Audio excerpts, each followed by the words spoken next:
गाय भी कुछ पूछ रहे हैं। हाँ, कहाँ से आए हो? मैं मानसून से जयपुर से हूँ। आपकी इच्छा थी इसलिए मैं आया। आपकी इच्छा थी कि आप आओ? नहीं, मेरी इच्छा थी कि आप जयपुर में आए तो मैं आपकी दर्शन करूँ। सत्संग कब से सुन रहे हो? सत्संग 1 साल हो गया। साल हो गया? अभी भी शंका है? शंका नहीं है, बस एक तो सवाल जो है मन में। बोलो बोलो। कोई सवाल बताने जैसे वाले हुए तो बता देंगे, नहीं बताने वाले कुछ बात नहीं, बोलो।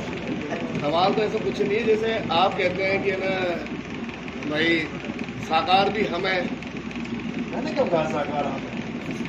नहीं, जैसे साकार निराकार द्वंद्व पसारा। मैं कहता हूँ ना, आप साकार हो ना निराकार हो। नहीं, साकार निराकार जिस फिर हमें कौन पकड़ सकता है? काल कैसे, मतलब काल को अलग से मैंने तो पकड़ने। कहा ही नहीं कि हमको काल पकड़ सकता है। मैंने तो ये कहा है तुमने काल को पकड़ा है। मैंने तो ये कहा है कि तुमसे भिन्न और कछु नहीं।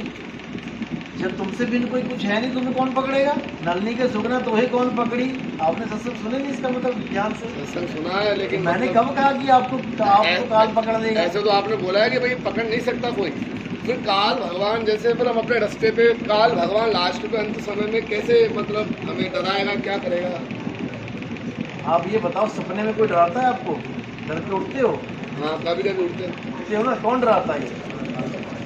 कौन डरा रहा है आपको? ये मन की कल्पना ही होगी। बस फिर उसी को वही डराता है। वो आपको डराएगा क्योंकि आपको अपना स्वरूप नहीं पता। जब शेर को उसका स्वरूप नहीं पता तो गडरिया क्या करेगा?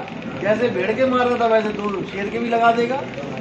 केवल अपना स्वरूप ना जानने के कारण। तुमने स्वरूप जान लिया तो काल है ही कुछ नहीं, और तुमने स्वरूप नहीं जाना तो काल ही काल है। इसके बिना कुछ नहीं है। हर जगह काल है, हर जगह काल है। तुम काल में ही भटक रहे हो।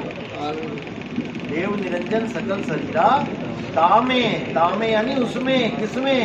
शरीर में। तामे भ्रम भ्रम रहल कबीरा, भटक रहा है कबीरा। तो मैंने ये कभी नहीं कहा। नहीं, वो थोड़ा समझने में गलती है। हाँ, बस यही तो मैं कह रहा हूँ कि समझ का फेर है।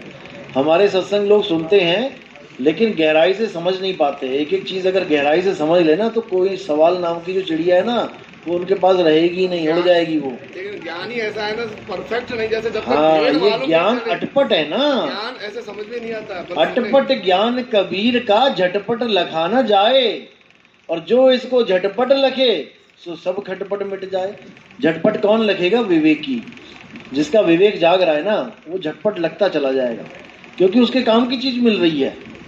जो वो ढूंढ रहा था उसको मिल रही है। जो चीज तुम्हें चाहिए और जो मिल रही है, जो तुम भिंडी पसंद है तो भिंडी आएगी तो चट चट चट चट साथ ही साथ खाते चले जाओगे, और लाओ जी, और लाओ जी।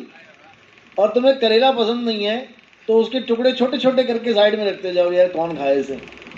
ऐसे ही कबीर साहब का ज्ञान ग्रहण कौन करता है जल्दी जल्दी? जो इसको झटपट, झटपट यानी कि जल्दी जल्दी, फास्ट। जो विवेकी हंस है, जिसको चाहिए ही वही चीज थी, वो उसको ग्रहण करेगा। जिसको मुक्ति से लेना देना कोई नहीं, आत्मज्ञान से मतलब ही कोई नहीं, वो तो रिद्धियां सिद्धियां ढूंढ रहा है कि मैं यार हवा में उड़ने लग जाऊं तो मैं फेमस हो जाऊंगा। हवा में तो वो उड़ा उड़ा के मारेगा, चिंता क्यों कर रहा है? इंसान चोला पीतने दे, बनाएगा पक्षी, उड़ाएगा खुए, इधर से उधर उड़ते फिरोगे। हवा में भी मारता है वो। जैसे चिड़िया को बाज पकड़ती है ना, तो हवा में ही कर देता है उसका कांड। धरती तो नसीब ही नहीं होती, हवा में करके हवा में खा के छट कर देता है वो। तो हमारे सत्संग ध्यान से सुनो, एक एक चीज को 10 बार सुनो, पलट पलट के।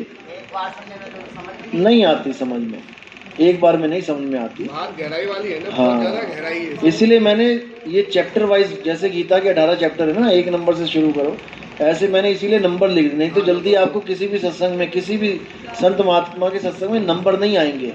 आप देखो नंबर नहीं आते, लेकिन मैंने सत्संग किया है नंबर वाइज, ताकि जो बेसिक है बेसिक क्लियर हो जाए।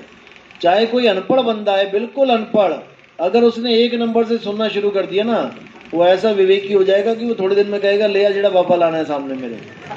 वो बापों से टक्कर लेने की सोचेगा फिर सीधे, वो चेलों को नहीं देखेगा फिर कि यार तेरा गुरु कौन है, उसको लेके आया, तुझसे क्या बात करूं मैं। फिर ऐसा हो जाता है हाल। लेकिन जो सीधे सीधे सुने, जो बीच बीच में से आते हैं, जिसने 150 नंबर 1 सुन लिया, 35वां दूसरा सुन लिया, 17वां तीसरा सुन लिया, वो मुझे ढूंढता है, कहाँ है ये, बुलाओ इसको, कहाँ है, इससे मिलना है। क्यों? शंकाएं समाधान नहीं हुई, दिमाग में खलबली मच जाती है, रात भर नींद नहीं आती है, गोलियां खानी पड़ जाती हैं। क्यों गोलियां खानी पड़ रही हैं? क्योंकि वो बीच बीच में से सुन रहा है। अगर वो शुरू से सुनना शुरू करे, हर चीज समझ में आने लग जाएगी उसको। कोई ऐसी चीज छोड़ी ही नहीं है जो ना समझ में आए। सारे गुप्त भेद खोल दिए गए हैं। चलो चढ़ा मत बना दो।